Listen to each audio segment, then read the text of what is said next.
може би това е най-добрият начин пък, като почнеш от нулата. Научаваш всичко.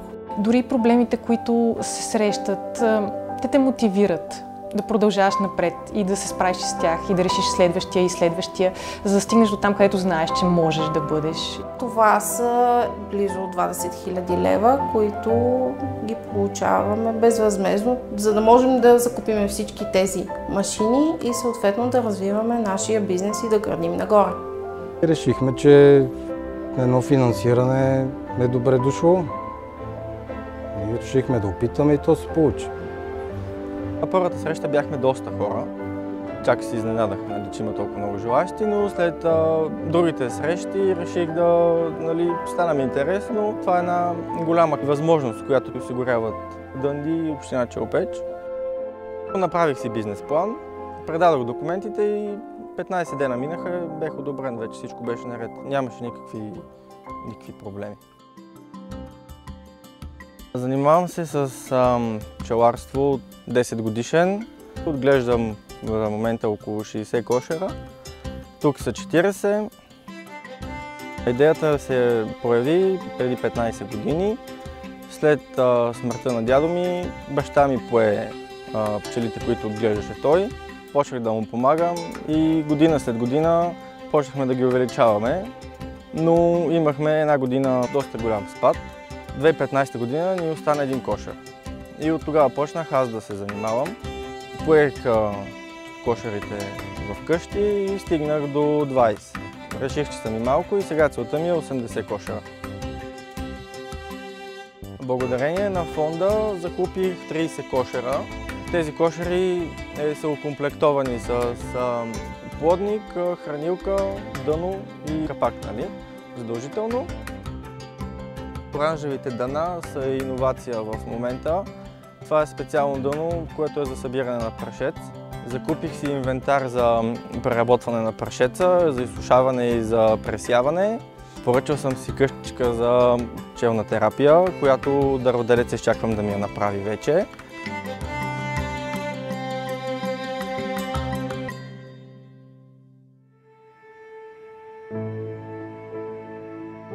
Аз много харесвам мястото и много се радвам, че успяхме да запазим максимално близко нашите къщи до природата. Интересна случка и от историята на комплекса е, че ние с моя съпруг решихме да се оженим в комплекса, който изобщо не беше завършен. И като казвам изобщо не беше завършен, двора беше целия в едно кално петно. Нямахме мебели, може би имаше 2 футюла и купихме матраци, които сложихме и спахме на пода. Ние бяхме твърдо решени, че това е нашето място, че искаме да се оженим тук. Съпруга ми, баща ми и наши приятели, мисля, че последните 2 седмици при сватбата работиха по около 20 часа, за да го направят на много красиво място. Сватбата стана страхотна, стана невероятна. Стана много хубаво парти, много уютно, което беше нашия син.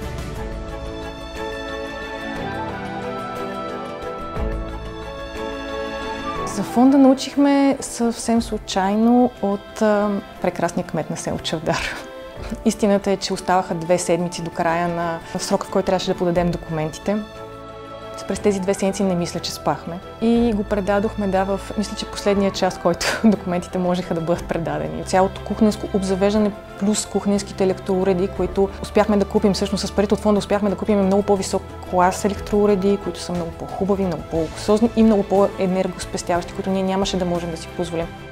На второто финансиране, което участваме в момента и което всъщност още не е завършено, изграждаме водните съоръжения и спа съоръженията на комплекса.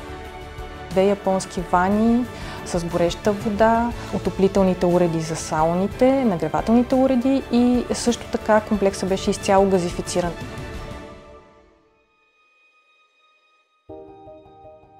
Това помещение преди много години беше строителна борса и се наложи да го пригодим за нашите нужди. Дейността ми харесва това, че правя нещо с ръцете си. От един груб неоформен камък правиш някакво изделие, за което хората се радват след това. Реших, че има ниша в този пазар в нашия район. Прадядо ми е бил каменоделец, може би оттам ми е било заложено по някакъв начин. Трудничко беше, просто проба грешка. опитваш, докато се получи. Съпругата ми един ден ми каза, че е прочела, че ще отпускат средства за развитието на малкия и среден бизнес в района. Най-вече съпругата ми движеше нещата, няколко пъти ходи на презентации, обучения и като цяло лесно се случиха нещата. Закупихме си 2 машини, които са ни от голяма помощ. Тази тук, която е за челно полиране. Доста ръчният ни труд намалява с нея. Тя автоматично полира челото на камъка. Другата машина прави перфектни надписи, които на ръка е трудно да ги направиш. Също така изрязва перфектни отвори. За тази машина има и профили, които тепърва ще закупим, които са невъзможно да ги направиш на ръка. И доста полезни са. Това е предимство, което първо трудно да ти отпуснат кредит. Тук Дънди съдейства за отпускането на този кредит. Също така бързо се случват нещата. Вместо да спестяваш с години, за да си ги купиш, ще ги купуваш, след това ги изплащаш част от тях.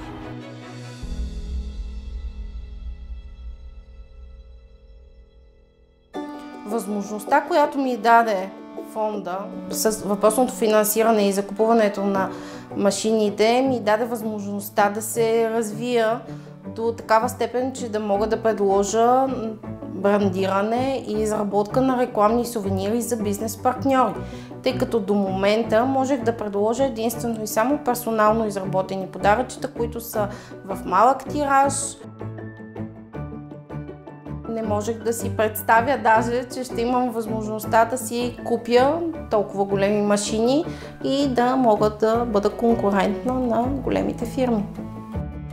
За фонда на Дънди научих от тяхна рекламна кампания, която течеше на тяхната страничка във Фейсбук. Кандидатствах в Златица, там безвъзмездно се даваха 50% грант и 50% финансирането дойде от банката партньор. Благодарение на финансирането от фонда успях да закупя мечтаните от мен машини. Голяма машина за сублимация, тъй като е много трудно да се изкарва голяма продукция на малък принтер А4. Като говорим за 5 пъти по-голяма площ. Другото, което закупих с финансирането, това е режещ плотер. Другото, което закупих, това е лазерен гравир, който е с голяма площ, 130 на 90 см, което е огромно.